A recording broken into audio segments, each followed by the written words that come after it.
9 మంది పోలీసులకు మరణశిక్ష విధించిన మదురై జిల్లా కోర్టు యాక్చువల్‌గా మన దేశంలో చాలా అరుదైన కేసుల్లో మాత్రమే ఈ మరణశిక్ష విధించడం జరుగుతుంది.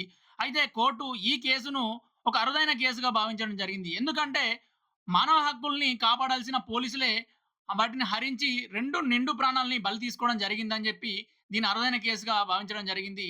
మమ్మల్ని ప్రశ్నిస్తావా అనే ఒక కారణంతోటే వాళ్ళని చంపిర్రని జెప్పి దాన్ని భావించడం జరిగింది.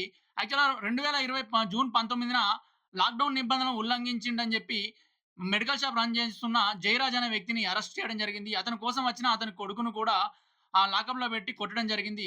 రక్తం వచ్చేలా కొట్టి వారి రక్తాన్ని వారితోటే తుడిపించడం జరిగిందని జెప్పి కోర్టు భావించింది. సుమోటోగా ఈ కేసును తీసుకొని సీబీఐకి అప్పగించడం జరిగింది. సీబీఐ కూడా వాళ్ళేం లాక్‌డౌన్ నిబంధనలు ఉల్లంఘించలేదని జెప్పి కూడా చెప్పడం జరిగింది. ఈ కేసు ఇటీవల తీర్పు వెలువడడం జరిగింది. వారికి మరణశిక్ష విధించడం జరిగింది. యాక్చువల్‌గా 10 మందిపై ఈ కేసు పెట్టడం జరిగింది. ఒక వ్యక్తి లాక్‌డౌన్ సమయంలో మరణించడంతో 9 మందికి మరణశిక్ష విధించడం జరిగింది.